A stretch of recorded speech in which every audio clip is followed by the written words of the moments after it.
Welcome back to another edition of the Saturday to Sunday Football Podcast. I am Paul Perdichizzi, and thank you for joining me as always. The NFL Draft is now just 2 weeks away. Here at Saturday to Sunday, we have been covering it wire to wire, bringing on some of the best in the industry to share their takes as we get closer and closer to the NFL Draft. If you missed the last two episodes, we had Fran Duffy on talking about the running backs, and then we had David Syvertson from Our Lads talking about the wide receivers. And now today, we are really excited to have back with us Mark Schofield. Mark, welcome back another year to the Saturday to Sunday Football Podcast. It is an honor to be back, Paul, for another year. As you said, we are literally 2 weeks from tonight. So I'm trying to do the math in my head. I was told there would be no math, but literally 2 weeks from this moment, I think the Lions will be on the clock. It is now 9:13 on the East Coast. And I think if my math is right, the Lions will be on the clock because the draft doesn't always start right at 8. You get 10 minutes and all that stuff. So obviously picks could be made quicker, but theoretically the Lions might be on the clock 2 weeks from this moment when they draft Anthony Richardson. No, I don't know if they're going to draft Anthony Richardson at 6, but it's a possibility. Sure, one of many we can dive into.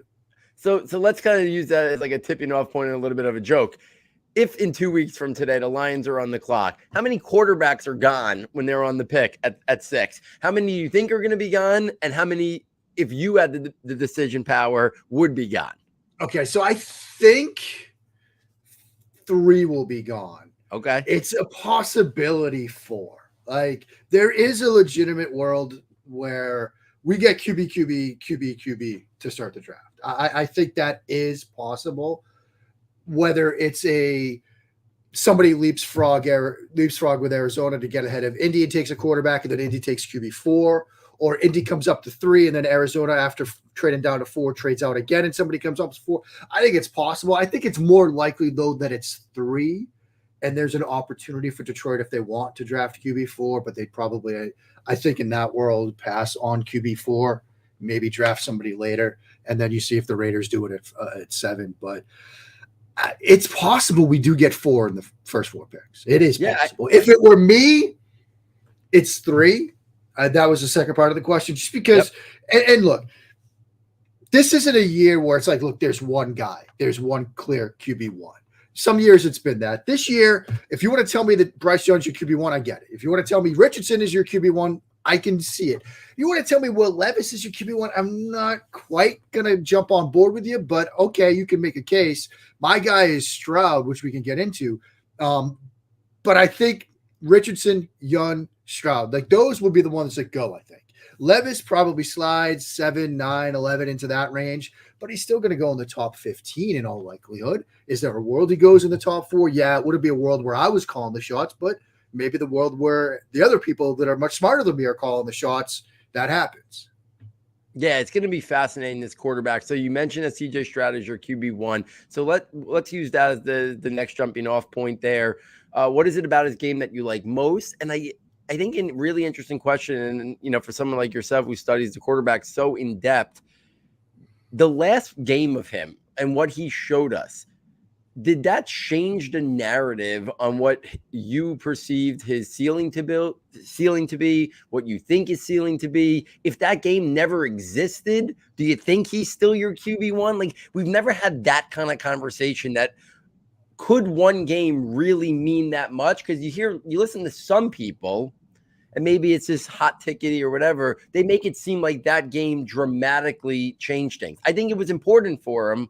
But as someone who studies so much quarterback tape, do you think if that game never exists, is he still your QB1? And then just talk a little bit about him and what you like about him in general. Yeah. If that Georgia game, if they don't get into the playoff or that Georgia game doesn't happen the way he's still my QB1. But I feel a little bit better about it with that game happening, because obviously the big questions about him were athleticism, ability to play in the face of pressure, ability to create outside the pocket, use his legs, mobility, because that's where the NFL game is trending. That's what we're seeing over the past couple of years. And that's frankly why part of the reason why Bryce Young might end up being the first pick, because Bryce Young can certainly do that and has done it more consistently over his collegiate career than CJ Stroud. Now, what stands out for me with Stroud is the ball placement, the ability to put the football where it needs to be, when it needs to be there, on time, in rhythm, on almost, if you say that there are 75 types of throws that a quarterback needs to make, on like 73 of them, it's always where it needs to be. Now, I did a show with the brilliant Matt Waldman, and he has some reservations about throws where he has to layer it, say, up the seams with safety help over the top, and you've got to fit it, over the underneath trail defender in front of that safety. Yeah, there are times where perhaps Stroud's belief in his ball placement ability gets him into trouble there. But like I said, that's 3 out of 75 throws that a quarterback might be asked to make over the course of, a couple of weeks of game time that he might struggle with. Everything else is where it needs to be. He is, as he said in Indianapolis, as he looked us in the eye at the podium and said, I'm a ball placement specialist. And I used to be, Paul, and you know this in the years we've been doing these shows, I used to be so dogmatic, right? Like, you got to know the difference between cover 2, cover 3, cover 4, 6, rip, Liz, stubby, stump, all that stuff. I'm taking my notes. You can see the binders up in the corner up there, all the handwritten notes over the years, like the little indicators pre-snap. I've moved so far away from that over the years doing this because I've come around really to the idea that you can fill that knowledge base in over time. What I need to know right now before the draft, you don't need to know that stuff. It'd be great if you did, but if you don't, do you still know where to put the football and can you get it there what it needs to be? If you give me that, we got a good starting off point. That part for Stroud is so off the charts incredible that I think when he gets to the next level, he's going to be just fine. Now, the athleticism component, it was interesting because he was obviously asked a lot about that. And he talked about how his youth football coach, his high school coaches all sort of instilled in him, you're going to be a pocket passer. And that's his starting point. It's like, look, I got Marvin Harrison Jr. I got Chris Olave. I got JSN. These guys are open, and I don't throw them the ball because I'm running around. I'm going to hear about it. My job's to get them the ball. And I loved the sort of understanding of being a quarterback and getting the ball to your teammates and letting them create. And I also loved his self-awareness was maybe I should have run more. Maybe I should have shown what I can do more because as he said, there are glimpses. You watch Michigan State, some of his other games, and there are moments when it's like, yeah, maybe it's like 3 plays in the course of a game, but you could see the potential. And so I think what the Georgia game did, it certainly changed his narrative on the like macro level, right? Because everybody that saw that game said, okay, well, that's the last box that he had to check, and he checked it. It didn't really move the needle for me, but maybe in a sense, it bumped that ceiling up a little bit, right?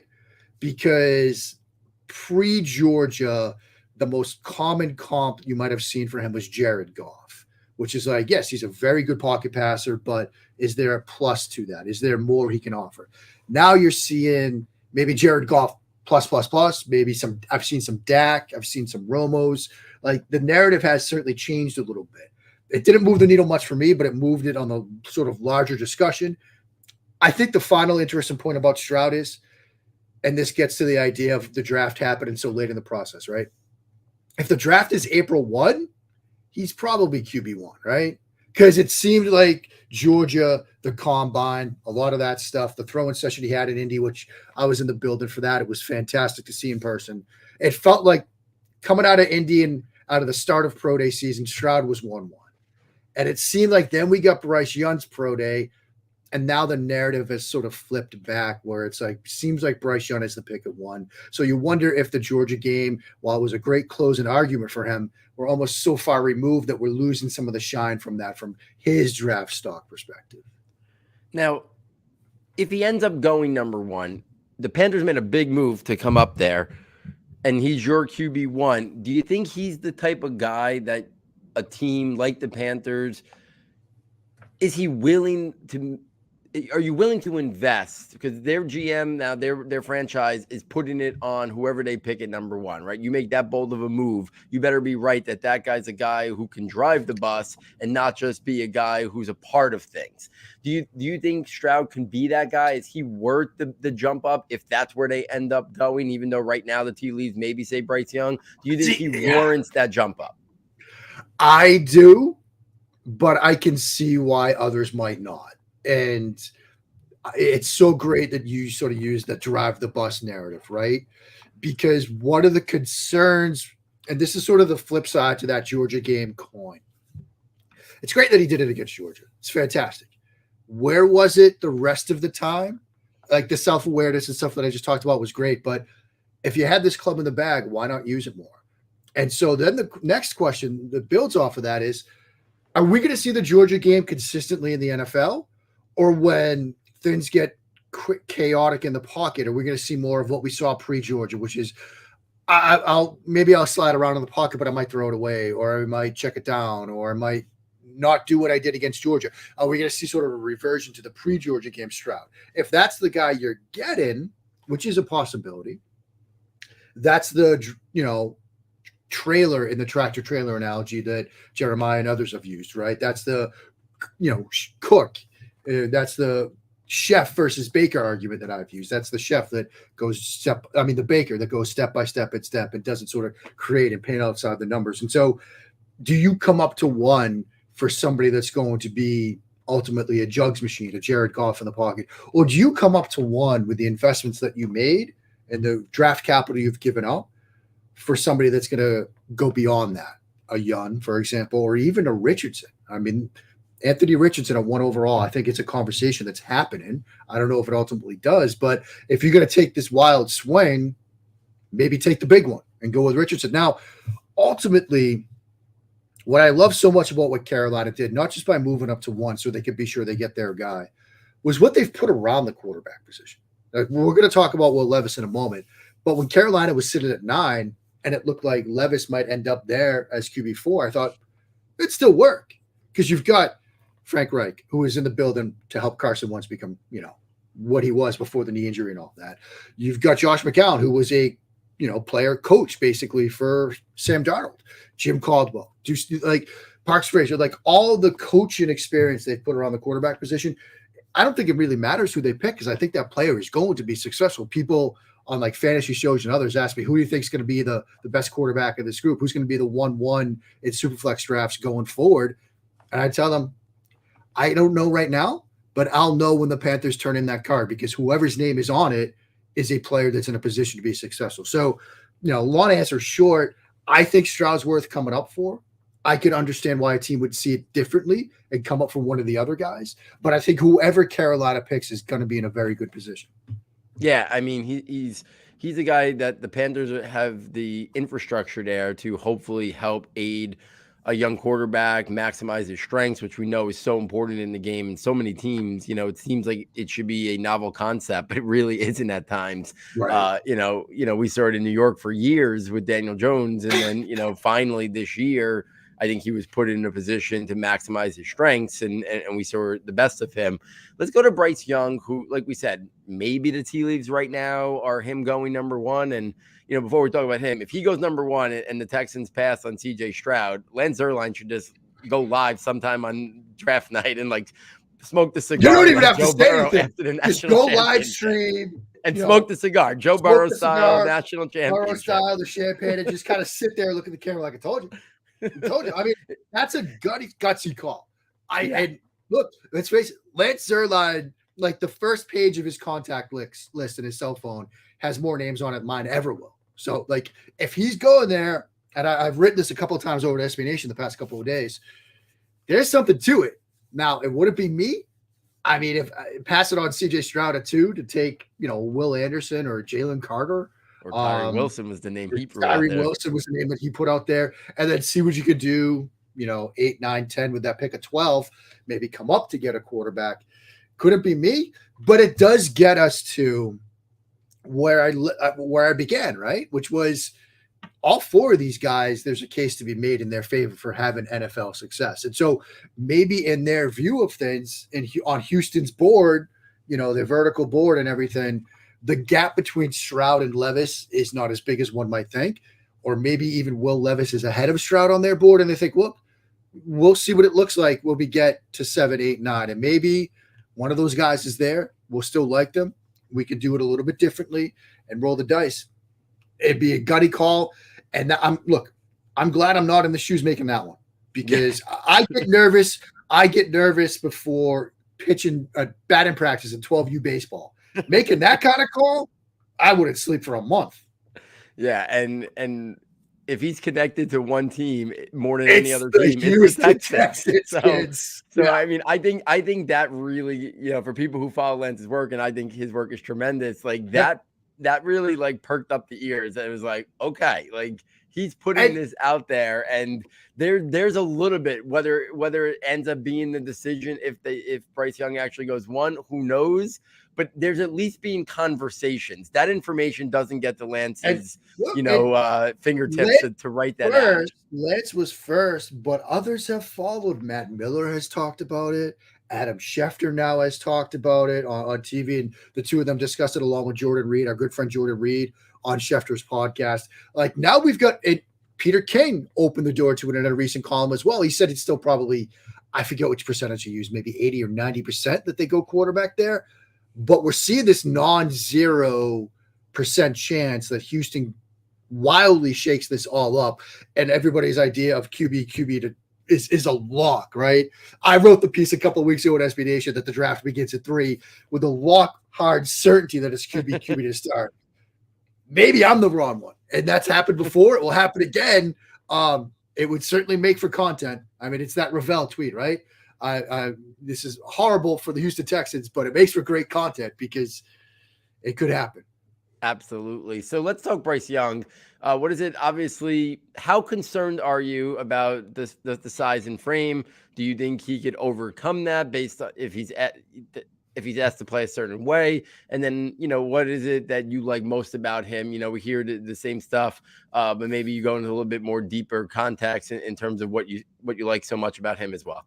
Yeah, I mean, look, if Bryce Young was 6'3", 225 or something like that, I think it's an easier call to go 1-1. I mean, the frame is a part of the discussion here because, we've seen smaller quarterbacks go 1-1, right? Kyler, Baker. They were like built differently. Bryce Young is a little bit smaller frame. Yes, he weighed in at 204. If you think he's played at 204, well, you and I need to play a little bit of poker sometime because I don't think he was playing at 204. He's playing closer to 194, which would be my bet. And 5'10", 194, that's about what I am. And I can tell you that I get beat up playing D3 ball. NFL is a whole different ball game.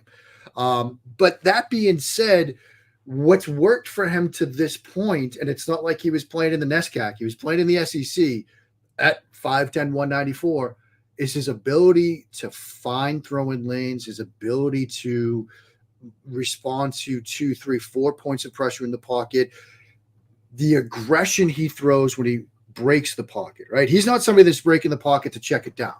He's breaking the pocket to punish you. Like if he has an opportunity to throw a deep corner route while he's on the move, rolling left, rolling right, slide it back into the pocket and bury you over the top, he's going to do it. And he's going to do it extremely well. And that's extremely impressive. You and I have talked for years about the difference between an aggressive quarterback and a conservative one. Stroud's the more conservative one, at least to this point. The Georgia game gives him a little bit more of an argument that he can be aggressive. Young's extremely aggressive when he's especially playing outside the pocket. And I love to see that from a quarterback because I'd much rather tell you, hey, you know what? You're not going to be able to get away with that on Sunday. Dial it back a little bit. It's easier to do that than it is to say, hey, you've got to take these chances. If you've been this conservative at this point, it's harder to get you to go that extra step. So I love that stuff about Young. And also, look, a lot of people highlight, Orlovsky and others have highlighted, and they've done incredible work on it. Nate Tice has done work on this, the process and the ability to read stuff out, the ability to react to a rotated coverage and read it perfectly and still manipulate defenders along the way. Others can do that in this class. Stroud can certainly do it. Richardson can do it, and I've got examples of him doing it. But Young's doing it down in, down out, like at an extremely high, consistent level, which I absolutely love. And people will point to the height and say, well, what about throwing over the middle? Does that extremely well. Drive concepts, dagger concepts, whatever he's asked to do, attack between the numbers, attack between the hash marks. He doesn't have a problem seeing the middle of the field because he's so good at finding throwing lanes to do that. Now, is it teaching tape? No. When I'm coaching quarterbacks this weekend, I'm not going to put Bryce Young film in front of them and say, this is how you should drop back into a pocket. I'll show them Stroud film. But when it's time to show them, okay, what happens when things break down, that's when I pull out the Young stuff because he's loose on drops. He's not getting to the right depth and things like that. But like JT O'Sullivan on a pod he did with Nakano, it's like you live with that because he's so good at getting to a spot-ish that he's supposed to be at, but get into the right spot he needs to get to make that concept work. And so, if it sounds like I'm describing QB1, it's because for many people, he is QB1, and frankly, he's probably my 1B. Very good, clean prospect. The size, the frame is a concern, but you're not going to use him like you use Jalen Hurts in the run game. Hurts is a smaller in terms of height, but very stocky, powerful quarterback. You're going to have to sort of pick your spots, and Yun does a very good job at protecting himself, at sliding, dipping out of bounds, things like that. So I think he'll be able to be used in the run game just differently. You're going to use him more on the edges. You're not going to run, inside QB ISO with him, but you'll pick your spots with him. And I think he's relatively scheme diverse, although I would like to see him in more of a spread, quick game type of system because he's so good at reading, reacting, getting the ball out quickly. That's the kind of environment I'd love to see him in. But very good prospect, extremely good prospect. If he's the first pick overall, I totally understand. Yeah, I mean, when people say he's like the prototype in terms of like the point guard out there, that's exactly it fits him well. He finds ways to solve problems. They're different problems from play to play, and that's what makes him such a unique quarterback prospect as well. You mentioned them before that you could understand the argument for Anthony Richardson all the way up at 1-1. What is it about his game that you like? Do you think his areas of development are fixable, hard to fix, easily fixable? I think the interesting thing about Anthony Richardson is I'm not sure he gets much value sitting for a year. He needs, in my opinion, he needs reps, and he needs lots of reps. And, part of the unknown about Trey Lance is, he ended up in San Francisco, but that also ended up on a really good team that wasn't ready to throw him into the fire, and he probably needed that. And then the injury this year. So, Trey Lance is a complete unknown right now because he's barely played any football for years and years. Anthony Richardson, I think, needs reps. It'll be interesting to see if a team drafts him, and if they do, look at the Lions. He's not getting on the field for the Lions this year without an injury, maybe even 2 years, right? And what is that's asking a lot for a kid who already has very limited experience. So how do you gauge that? How do you gauge the areas that clearly need some development and refinement to the mixture of literally of Cam Newton and Lamar Jackson when you're talking about just physical capabilities? He literally runs like Lamar, but he's got the body size of Cam. It's wild. Yeah. First of all, I would like you to pick up the microphone that's in front of you, turn it to the side, and then drop it, please, because that was absolutely perfect. Absolute mic drop moment, because I'm 100% in line with you. Anthony Richardson needs to play. Is there a scenario where, the Lions draft him or the Seahawks draft him and they sit him for a year and it could still work out? Yeah. I would much rather see him drafted by a team that, I look at Indianapolis, I look at their new head coach, I look at the offense that he put together for Jalen Hurts, and maybe it's not week 1, but by Halloween, it's Anthony Richardson's show, and we get him on the field. And I also want to see him. Don't give me this we're going to run a watered down version of our offense with Anthony Richardson. No, you run your full offense, because here's the thing. He could run it. One of the things that people say he's raw, and I push back just like you did. No, he just needs reps. His eyes tend to be right.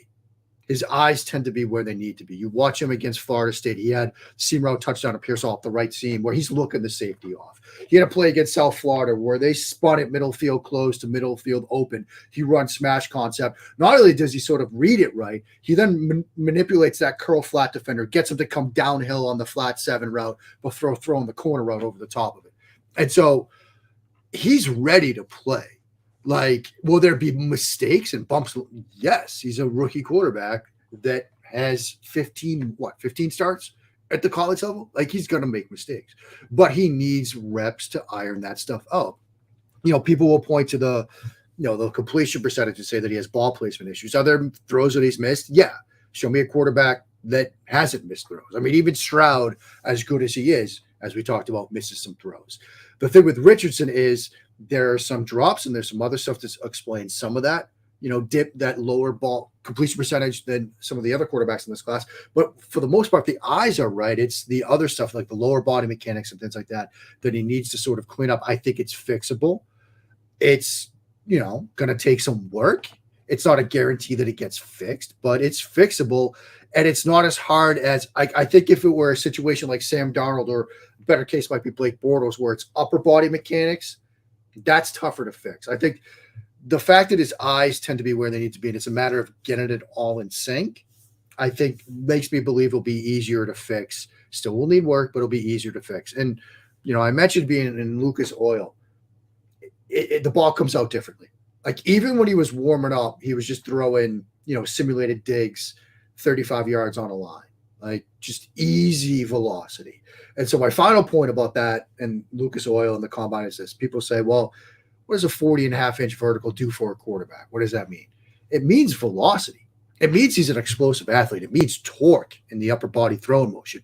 It means that when he drops back to throw a dig route and he and Stetson Bennett are throwing that same route, he gets an extra half second or more in the pocket than Bennett does, and the ball still gets there at the same time. So he can read stuff out a little bit longer in the pocket. There's comparisons to Josh Allen, right? And that's the hope that, yeah, Josh Allen's similar bad completion percentage in college, but sort of fixes it through the NFL. What worked in Josh Allen's favor? That explosiveness as an athlete, that torque, which leads to velocity on throws.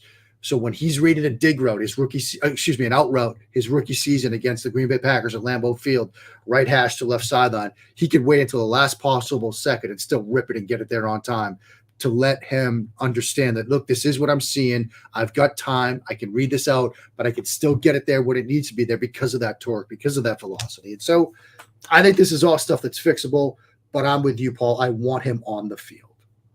Yeah, to me, in my last show, I mentioned that Quentin Johnson was one of the more polarizing prospects in this draft class. And I think Anthony Richardson's right there too, right? Because somebody could look at him and say, I don't like the film enough from the lack of playing time to the statistics. And obviously, here today Sunday, we're all about really analyzing the film deeper than just looking at statistics. And I look at Anthony Richardson and I say, yeah, I'm in. Like if the Giants didn't have the year they had last year, I was thinking about Anthony Richardson from like last October that like this could be a guy that Dable and Kafka would love to have on their team if the Giants season didn't go the way it did. And I think they would have been very, very intrigued with him if they were a team like picking it in the top 10 and their season played out differently.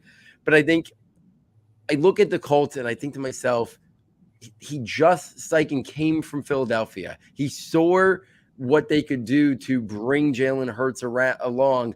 I have such a hard time thinking if he is picking the quarterback there that he wants, than him picking Will Levis over Anthony Richardson. Like maybe it's the more GM and he doesn't put the trust on the coach picking his guy, but it just makes a lot of sense.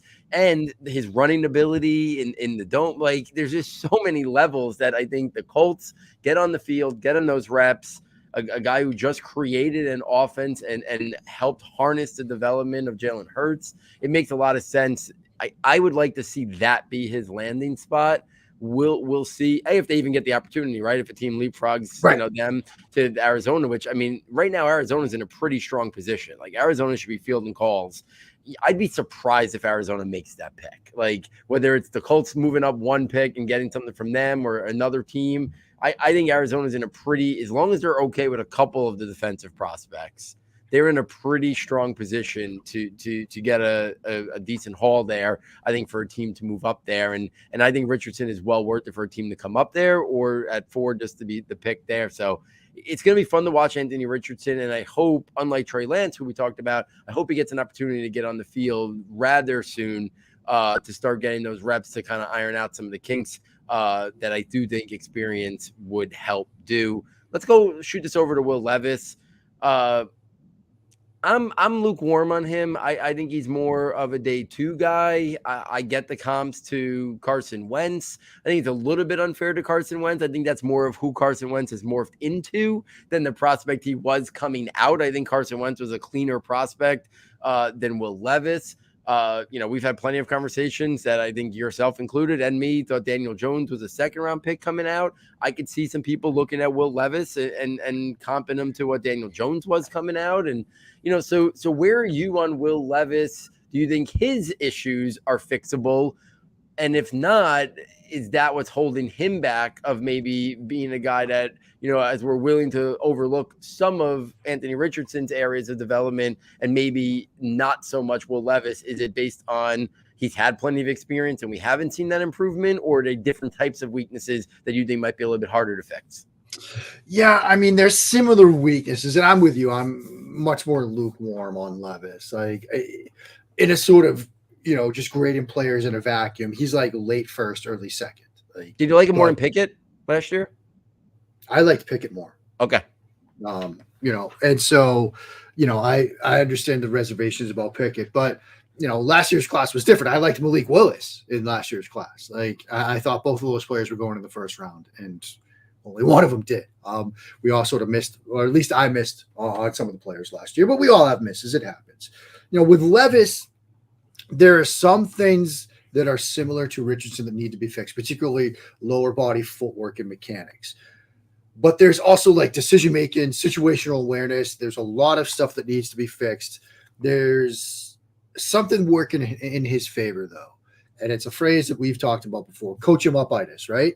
Which is the idea that, okay, well, he probably took a step back last year, new offensive coordinator. They lost some talent, some players to the NFL, but we get him in our building with our coaches, with our talents, and we could get him back to where he was in 21 and then build from there. We can fix him. And in some environments with some coaching staffs, that could work, but in others, it might not.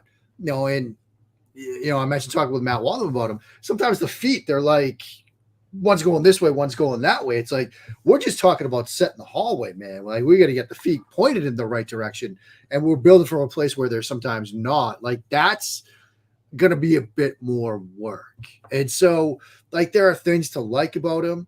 He can dial up velocity when he needs to. Coming from the two offensive systems he's been in, there's going to be the low, pro style offense tag that he's going to get hit with. There are things to sort of work with, but I think that there's more work that he needs, even with respect to just comparing him to Richardson, let alone the other two guys. And so he's more the guy that I think, if there's going to be one that's still sitting in the green room, say middle of the first round, and we're wondering where does it sort of happen, absent the sort of four QBs to start, if there's one that's going to slide, I think it's him. Yeah, and I think it'll be interesting because, like, I think some teams there in the teens, like the tight ends, are they thinking about, like, kind of hitting the rebuild button? I was on a Nashville show earlier today, and they were asking a lot of questions about Will Levis. And so look, I think 11, like, it's probably sooner than I would, again, in a vacuum draft him, but with the idea that maybe he sits a little bit behind Tannehill and you get him into sort of an offense that might be, in line with what he does well, maybe it could work. But then they asked me, should the Titans consider trading up? And I'm like, if you're going to come up for Richardson. If you're going to stay there and make a pick, if you're Tennessee, like, yeah, you could draft Levis there. If you're going to think about coming up back into the first round, maybe a Hendon Hooker or at the top of the second, like, trading up for Will Levis. I know it's been discussed and maybe we do see it, but that wouldn't be me making that call. Yeah, and it'd be interesting because, like, draft Twitter is obviously down on Will Levis. There were some concerns about Drew Lock, and it ended up being draft Twitter was right, and he falls to the second round. I don't get the vibe that the NFL looks like. Well, it just seems like there's been too much and for too long, and somebody like Mel Kiper, who's like his sources are as reliable as you can. Like, he's been pretty high on Will Levis the whole way. I don't see Will Levis falling maybe to where some people are like, oh, this is going to be Drew Lock again. He's going to fall, to the second. I don't see it. I still think he's going to go. Yeah. I think we probably have 4 in the top 15. If one falls, I do think it will be Will Levis. But yeah, you're right on it. If I'm the Titans, I'm trading up for Richardson. Yeah. And I would never want to be a defensive player if Anthony Richardson and Derrick Henry are back there and it's a run play. Like, yeah, I mean, like, imagine being sort of like Scrape Exchange linebacker and you've got to deal with one of those two guys, like, coming over. There will be a lot of business decisions made if that scenario comes to fruition. Yeah, for sure. Let's kind of open it. Actually, no, let's bring up in Hendon Hooker before I kind of open it up to see, is Hendon Hooker 5th for you? Is he ahead of Will Levis? I know that's been out there a little bit out there. What's your take? And how hard is it to evaluate a guy like Hendon Hooker coming out of that offense that just schemes things beautifully open to make it very easy, but not also very practical when we're talking about from an evaluation standpoint in terms of, translate into the next game. A lot of projection goes into that, not just for the quarterback, even for like a guy like wide receiver Jalen Hyatt. Yeah. So how do you take that with Hendon Hooker, and how do you evaluate him? Yeah, it is a tough evaluation because of that offense, because that, I've used this phrase before. It almost feels like Hooker's like 3-4 years ahead of his time. You get the feeling, as we did, say 6-7 years ago with air raid quarterbacks, where it's like, well, these are video game numbers and it's great, but that's not going to work on Sundays. Like, how does this actually translate? Well, we're seeing now how it translates. We're seeing quarterbacks have success with it. We're seeing more and more NFL teams running air raid concepts. We're seeing air raid coaches move into the NFL ranks, so they're installing more air raid concepts. And you wonder if we see a similar transition maybe 8-9 years down the road, 5 years down the road, as teams look at what Tennessee and Josh Heupel did and think, we can do some of that. You start seeing that offense proliferate around the college game, and then more of those coaches come up into the NFL ranks, more players with that background, more Jalen Hyatts get drafted late first, early second. And it's like, you could do one thing well, take the top off of defense in this sort of system. We could do that with you to start you out as we fill in the rest of your game. So you wonder if Hooker was coming out 26, 27, maybe he'd be an easier call because you're seeing more of that type of offensive influence in the NFL. And so I think that the evaluation part is hard because it's like, you're going to be looking for a long time to find an example of him going full field read, not that you have to do that, but these other guys we've talked about, even Levis, can sort of get you 1, 2 to 3 to 4. He's looking 1, 2, and then I'll run around or throw it away. Like some of the backside guys aren't even running routes. And so it's hard to find examples of him even getting to a backside of a read. But what he was asked to do, he did extremely well. And so that's sort of the jumping off point, right? This was what he was asked to do, and he did it extremely well. And you might have to, as an offense, the playbook won't be as broad scale as it could be for some of these other guys, because you're going to have to give him, a concept and then a backside single read, right? Where it's like, okay, you're going to give you the smash and you'll have a dig on the backside, and that's your concept to backside. We'll fill it in over time. So it would be a deeper, slower transition, I think, for him to the next level. But the other concerns with him, the age, the need, I don't worry about that so much. Quarterbacks are playing earlier, so it's not like you drafted him to sit for 4 years and hold a clipboard. Like, he's going to play sooner rather than later. So great. And then he'll probably, if it works, he'll play deeper into his career. It's not like you're getting just 8 years out of a guy these days. These guys can play for longer. The knee, he should be ready for training camp. I mean, medical science is what it is. ACLs aren't what they used to be. And so those concerns I'm not as worried about. It's the offense and that translation from the Heupel offense to what he might see in the NFL. That's the bigger concern. That's why I think, there's all this buzz, and we do this every year, right? Mason Rudolph was going to be the 6th quarterback taken in the first round of that 2018 draft. I mean, I'm old enough to remember, Paul, Christian Hackenberg getting that late first round buzz right before that 2016 draft. And we can go back even later. Ryan Nassib, Matt Barkley, Davis Webb, all these guys leading to the, because we do this every year, right? We've got the 3 or the 4, or in some cases the 5 quarterbacks. And we're like, yeah, these are the first round guys. And they're like, yeah, let's get one more in there, right? And I think last year was the year where that conversation finally flipped. Because if you remember the lead up to last year, it was, look, Ritter, Pickett, Willis, like, they're going to go in the first round because the NFL, they can't help themselves. They're going to do this. We do this every year. And the NFL was like, you know what? We're not.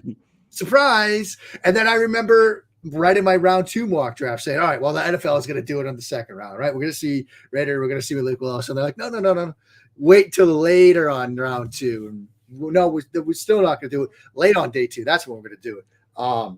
So we've seen this start to flip a little bit, but here we are again. No. We got to get that one extra quarterback in the first round. Now, that being said, I've heard Detroit at 18, Seattle with their second pick at 20, Minnesota at 23 maybe. There are some potential spots where a team that maybe if they want to give them a medical red shirt in a year to sort of develop in an NFL type of system, Detroit and Minnesota with, the Kirk Cousins situation they've got there, even Seattle with Geno Smith, give Geno another year, but then you've got a potential guy in your system already with a year of learning under his belt. Like, there are some landing spots that could make sense.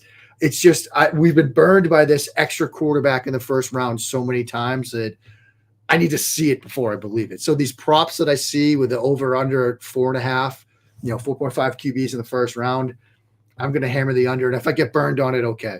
But yeah, and I will say, I think the one thing that had me a little bit more intrigued, I feel like in the past, when that information has kind of popped up, it sounded like it came usually more from like one of the NFL insider guys who drops like the free agency and the trades. And I always would think to myself, like, are they getting that from an agent and they're doing the agent a favor and stuff like that? Like, I feel like the first person that put Hooker out there was Daniel Jeremiah. Yeah. He's not usually the guy that's trying to put something out there for like an agent or like keeping connections. Like, so that was the one thing that was like interesting that it came from him first. Now I feel like there's been more noise since it, but like the first one all of a sudden was DJ throwing him in his mock, and it was like, like, I wonder if he knows something that maybe other people don't, because that he right now, like, he's probably the draft guy that I feel like gets the most news or sources correct. And that was the one thing that had my interest a little bit peaked with the Hooker compared to years past. And the other thing with the Hooker discussion this year is in years past, it was, well, some team's going to trade back in the first just to get that fifth-year option. It wasn't like you knew that there were teams that needed a quarterback or maybe had the luxury of a second pick in the first round. There were a situation where it would make legitimate sense to do it, right? It was more of a theoretical. This year, you've got, again, Detroit at 18 and Seattle at 20, each with their second pick in the first round, each with, a quarterback that, maybe it's with Goff, he's going to be looking at an extension. Maybe with Geno, you just did it, but it's sort of a shorter term extension. And so there's an opportunity to perhaps draft and develop a guy who might need a year of redshirting for medical and or offensive adjustment reasons. And so it makes sense there. And so it's more of it's not just a theoretical, like, some nebulous team out there might come back in the first. You've got two teams. And one of those teams in Seattle looked us in the face at the combine and said, we're not picking at 5 too often. So franchise quarterbacks don't grow on trees. This might be the year to draft one. So they're doing their work on quarterbacks. And maybe if, there's just Will Levis available, or if we do get the scenario where 4 go first, maybe they think, okay, well, thanks. We're glad to take Will Anderson Jr. off your hands, rest of the NFL. Shame that that's going to happen to us. And that's the penalty that we're having to endure here, is settling for Will Anderson Jr. or Jalen Carter or whomever. And then they say, okay, well, here's our opportunity to get a quarterback, and we'll take Hendon Hooker and let him learn and sit behind a guy that many have compared him to in Geno Smith. Yeah, it would be a fascinating, turn of events there. Let's finish on Hendon Hooker. 2 things. Is he your QB5? And would you be comfortable, maybe round 1 is not in play from what I've gathered. Is he a clear day 2 guy for you where you'd pull the trigger? Yeah, I mean, he's my QB5. And coming out of Indianapolis, my favorite question to ask people that I saw there was, who's QB5? Because it felt like everybody had the same top 4. And there are some that have, Hooker up there, and some people that have, maybe Hooker and, their QB2 spot. I've seen some, but it seems like everybody had, for the most part, the same 4, and it was who's 5. And it seems like Hooker sort of won that argument. You see some with Tanner McKee, and some have gone in a couple of different directions, but it seems like he's QB5. He's QB5 for me. But I'm much more comfortable, like you said, round 2. I mean, if there's that sort of scenario where a team like Minnesota or, some of the others that we've talked about feel like, okay, we could do it at the end of the first round, I could understand it. But he's more of a day 2 guy for me. Yeah. And to me, that's where day 2 ends. So I'm interested to see if you see anybody else that you'd pull the trigger on. I think the rest of to me, it's a teardrop. And then I think all the other guys are day 3 guys. Some of them have some interesting, traits to their game. Is there anyone else in the mix that you like, maybe your QB6 or QB7, anybody else that you'd pull the trigger on day 2? Or do you think the rest of the group is day 3 spread out? Yeah. I mean, if this were 2005, I'd be fascinated to see, if this were 2005, what the Tanner McKee discussion would look like. Because if this were 2005, forget, top 50, he might be in the mix for QB1. I mean, if you think about where the game has evolved from, because he's your 6'6", statuesque Joe Flacco quarterback. And in years gone by, that's a first-round pick. But in the NFL of 2023, you're looking at day 3. Like that's probably where you're at. I know PFF is very high on him. They've got him as I think a fringe first round, which seems high to me because of again how the game has evolved. But there are some things that he does well. I was talking to Derek Clausen at the combine. And he was like, once you get past like the top 4, you're gonna have to sacrifice something. With Hooker, it's like he was running the Josh Heupel offense, and you're not getting somebody with like a background of experience and something that translates to the NFL. With McKee, it's like somebody that throws a good ball, but he's sort of a statuesque kind of guy. Like you're having to give something up. But after Hooker, it's more draft and develop type of players. I mean, one of my favorites is probably DTR, Dorian Thompson-Robinson. I really like him. Seattle, if they don't go quarterback early, I would love that landing spot. I know there's a Baltimore situation still unfolding with Lamar, but Baltimore, I'd like him in New England. I mean, I like DTR and a lot of what he's done. And even in that Chip Kelly offense, a lot of time and rhythm throws. So I like him. Jake Haener, I like a lot too, mostly because he's tough, competitive toughness. That game against UCLA really stood out to me. He's probably more of your like backup spot starter, Taylor Heineke type, but I do like him. And I will say this. I've seen the jokes. Stetson Bennett's going to be the best Audi dealer, in the state of Georgia 10 years from now. I've made some of the jokes too. But there is something about that kid. Kid, maybe he's more of a peer of mine. Maybe we're almost the same age. I don't know. He is an older prospect. Georgia didn't ask him to do much. There were a lot of bubbles and tunnels and checkdowns and throws to the flat. But when they asked him to do some things, like attack the middle of the field, throw dagger, throw dig routes, he did it fairly well. He's undersized, but athletic. He's got 2 titles. And look, everybody talks about Stroud's game against Georgia. And I know one of those touchdowns was a fall down situation from the corner, but Bennett hung with him in that game. And if nothing else, when the Patriots are on the clock in the 6th round, maybe they take a flyer on Julian Edelman 2.0 and you see Stetson Bennett slot receiver at some point because he did test fairly well. So I got kind of a soft spot for Stetson. Maybe it's, being an undersized backup quarterback my playing career. And maybe I sort of want to see a undersized backup type quarterback have a little bit of success down the road. I don't know, but I got a sort of soft spot for Stetson Bennett. And I know someday I will buy an Audi from him whenever he decides to open that dealership. I'll be first in line.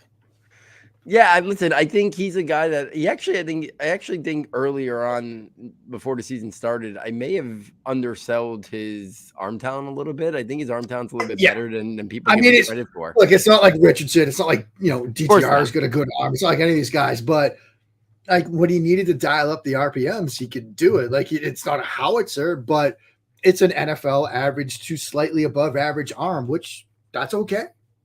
Yeah, absolutely. A couple other day 3 guys. Let me kind of group them. You can kind of go whichever way you want. Jaron Hall out of BYU, Aiden O'Connell out of Purdue, and Clayton Tune out of Houston. Any of those offer a little intrigue on day 3? Jaron Hall. I really wanted to like him more.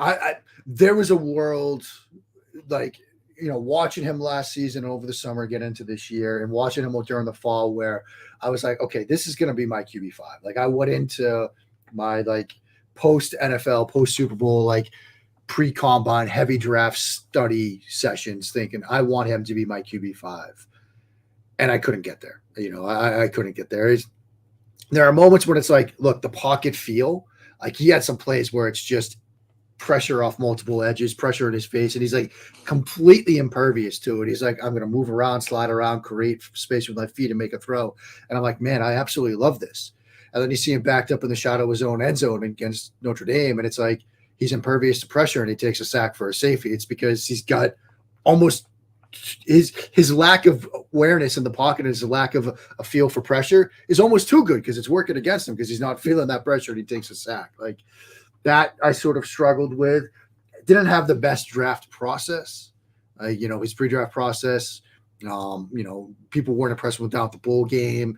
Combine throwing session was a little bit spotty.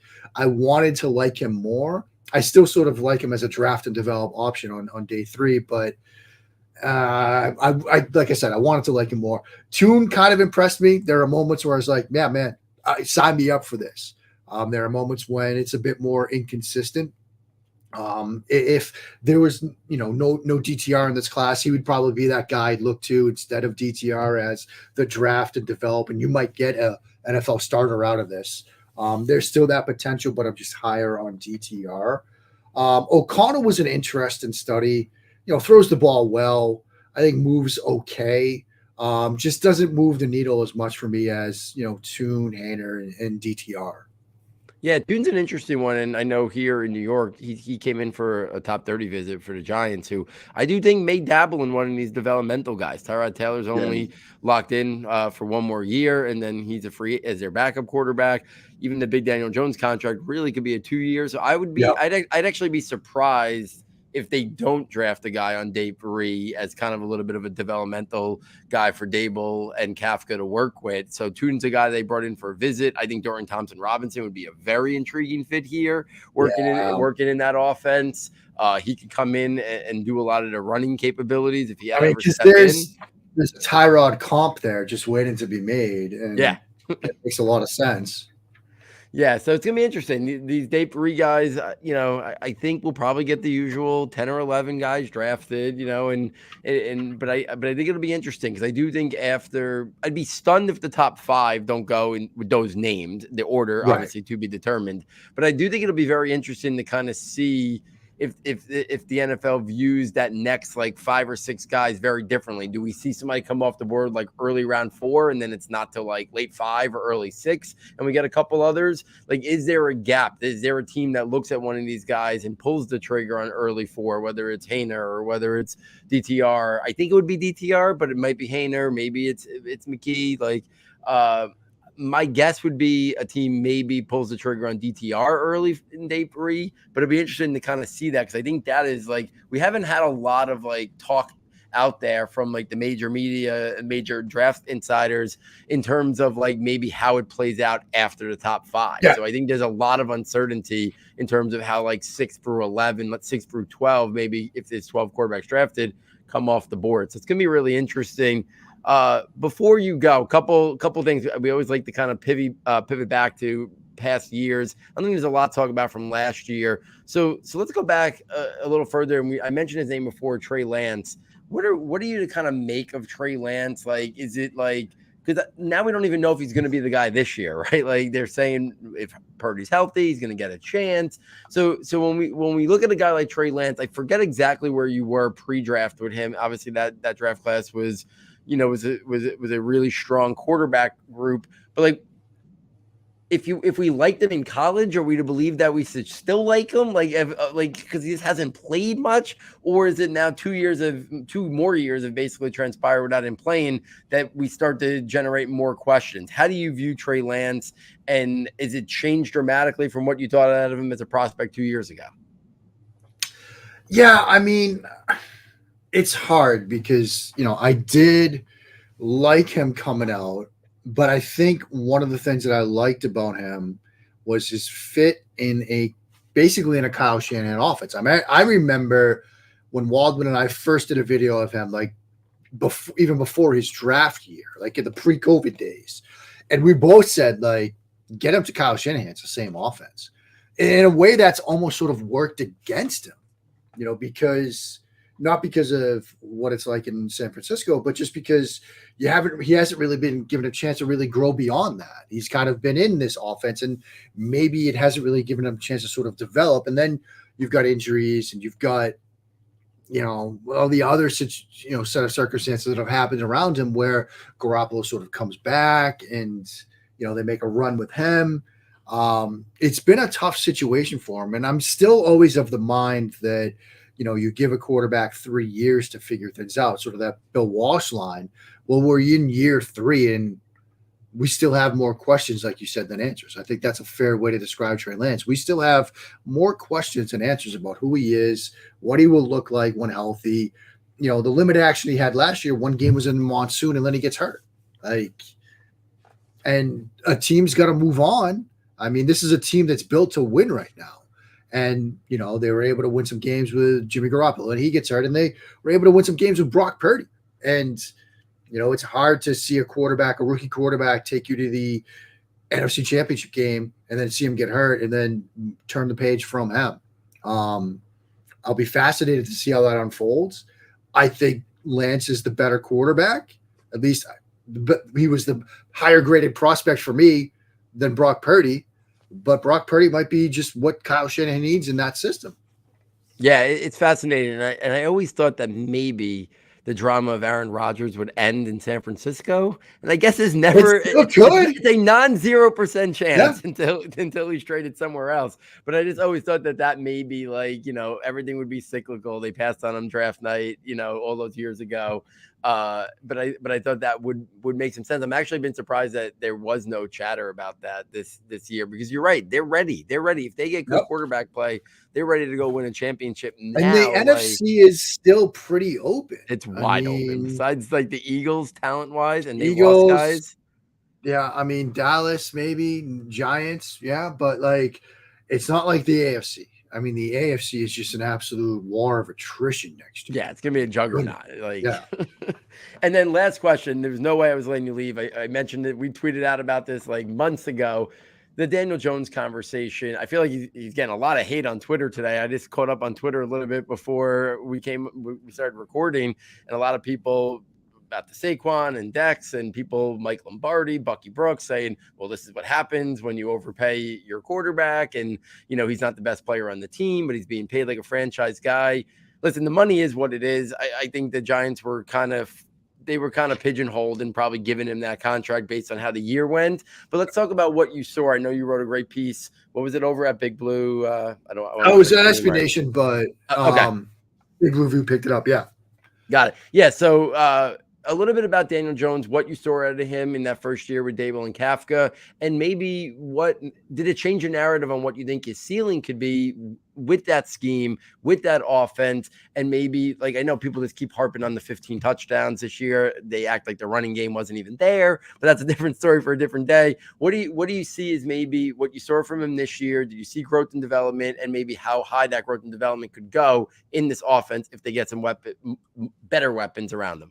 Yeah, I mean, a couple of things. One, the Giants had to do this. Like this is like you said, when you have the season go the way it did, when he makes that sort of step forward under Brian Dable and Mike Kafka, when you get into the playoffs, you get a victory in the playoffs, like the conversation changes about the quarterback. Like this is a quarterback-driven league, and if you have that kind of success, you're going to have to pay the guy. Like that was the hand they were dealt.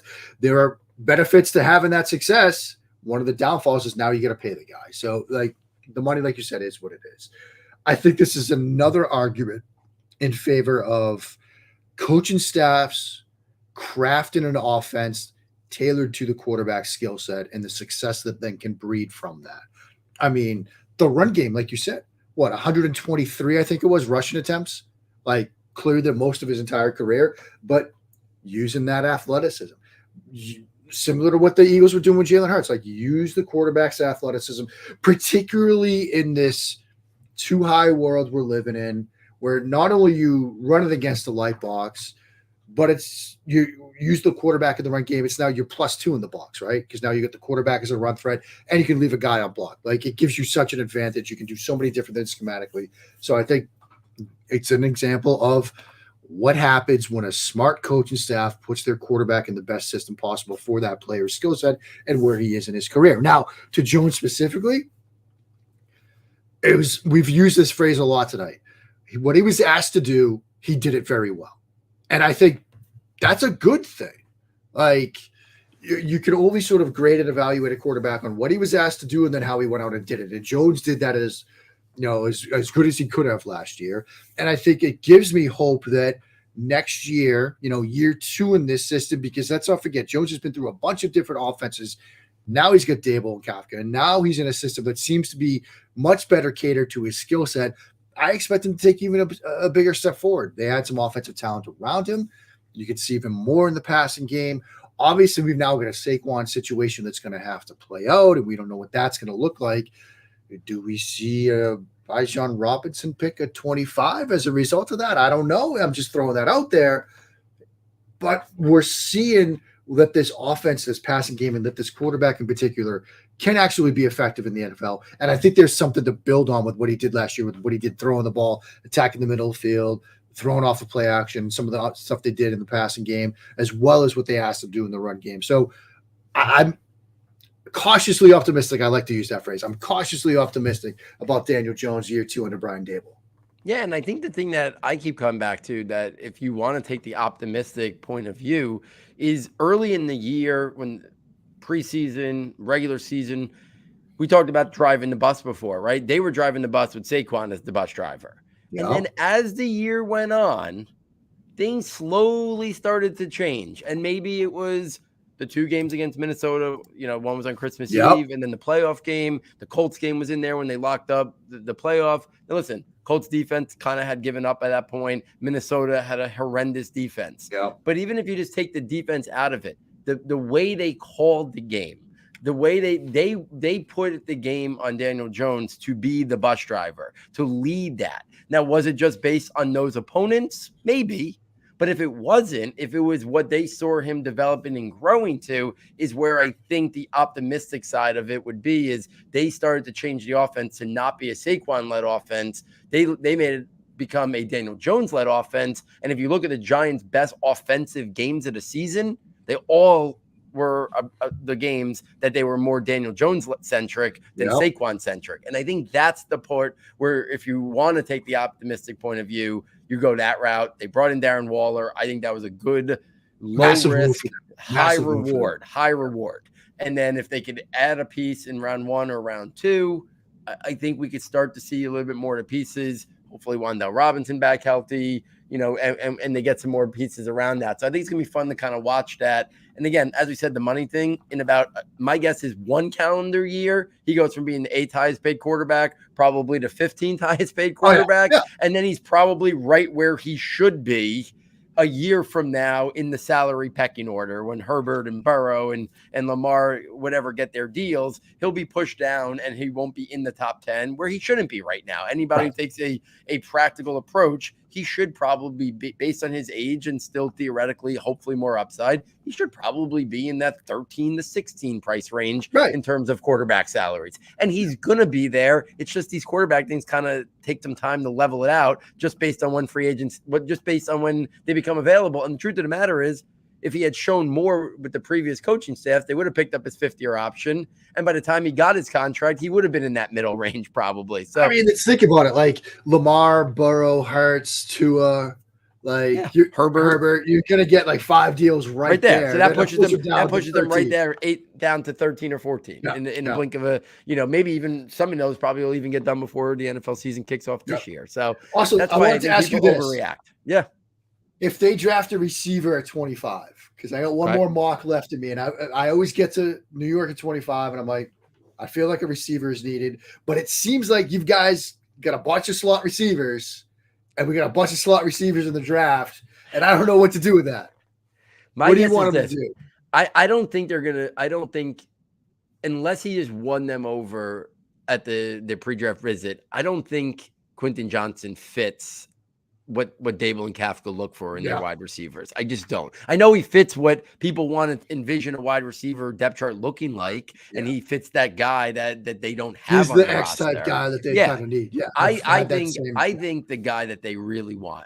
The dream is Jackson Smith and the Jigba falls enough where they can make a small move up and then figure out what to do with Wan'Dale if you're mostly going to play Smith and the Jigba, on the inside. I think they want Zay Flowers. I think Flowers, from everything I'm hearing, maybe Addison also, but I think Flowers is the guy. If I remember correctly, I think 60% last year he played on the outside. There's been a lot of Tyler Lockett comparisons with that inside-outside versatility. I think they probably look at him as a guy who can be moved around, which they could have him and Wan'Dale on the field at the same time when Wan'Dale was not going to be 100% snap player. Well, if Wan'Dale's not on the field, then you can kick him inside. You could do some stuff there for him. So I think Zay Flowers, if you're doing a mock and you're picking a wide receiver for the Giants, I think if you don't have Zay Flowers off the board, that would be the pick. I think if they don't get Flowers, Addison's possible. I think if they don't go there, I think they might wait to the second round. They bring in Marvin Really? Mims on a top 30 visit. I could totally see them second round looking at a guy like Marvin Mims. I think cornerback is very much in play at 25. I don't think that the center conversation is in play. I think Joe Shane positional value matters too much to him. Yeah.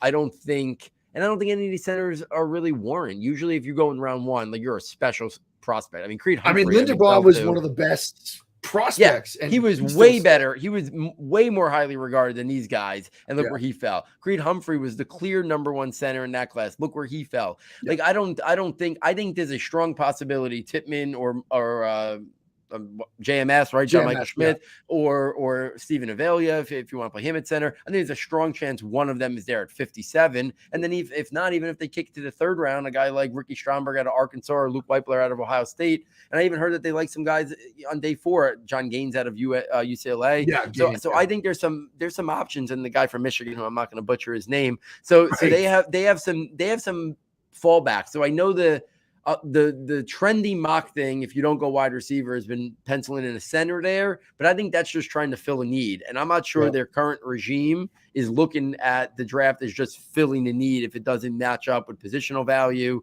and just value in general. I have a hard time thinking John Michael Schmidt is like going to be like the 20th player on their board or whatever. Like if you assume like it's not going to go perfectly 1 for 24 off their board. So I have a hard time thinking a center is going to be like 19 or 18 to 20 on their board, which is going to be available 25. So I think wide receiver, Flowers or Addison, if not cornerback, and then wait for the receiver.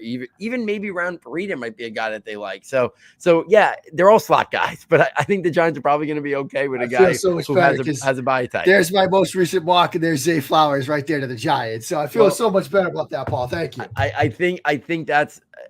think that's the guy that they ideally want. We'll see if it plays out that way. But I think they look at him and they envision him, Wandell, and I think they got a lot out of Isaiah Hodgins. And I think there's still more there. And Darren Waller's going to be a big part of things, right? He's a bigger bodied guy. So I think with Hodgins and Waller giving them some size down the red zone, they're not going to be as concerned with this other wide receiver. And Wandell, who knows if he's going to be ready for the beginning of the year, and he's going to be locked into the inside when he's on the field. So I think they're okay going another slot guy. Jamison Crowder is a body for camp. Shepard is there as like a team leader. Like if he gets anything out of him, great. So like, I know we look at it, they have a lot of slot guys, but do they really, besides Wandell for the next couple years? That's basically where it is. So like, I don't think they're going to base it too much on that. And Joe Shane and Dable both came out and said the number one thing they look for a wide receiver is separation. I mean, Zay Flowers is as good as you can get besides maybe, Jackson Smith and the Jigba, in short area creating separation. So that would be my guy. Love it. Absolutely love it.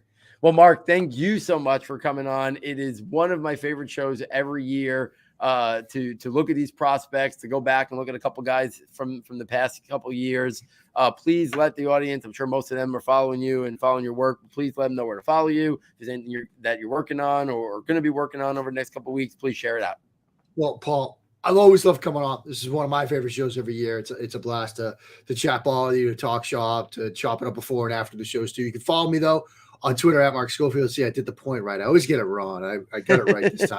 Mostly because you might have seen me just do kind of like one of these. So, okay, I got it right. SBNation.com, where I am full time now. A lot of draft stuff coming your way. We got everything from chaos mocks, regular mocks, prop bets, all sorts of fun stuff as we get closer to the draft. And then, the NFL season ends, but Paul, they let me write about Formula One. And so I'm writing a lot of Formula One stuff now too. I don't know if you're an F1 fan, but if you are listening and you are an F1 fan, I got you covered there as well. But you can find it all at Mark Schofield on Twitter and SBNation.com. Guys, make sure you're checking out all of Mark's great work, following him and checking out all his articles. So on behalf of Mark, on behalf of our sound tech engineer, David Nakano, and myself, thank you for joining us. I look forward next time taking you from Saturday to Sunday.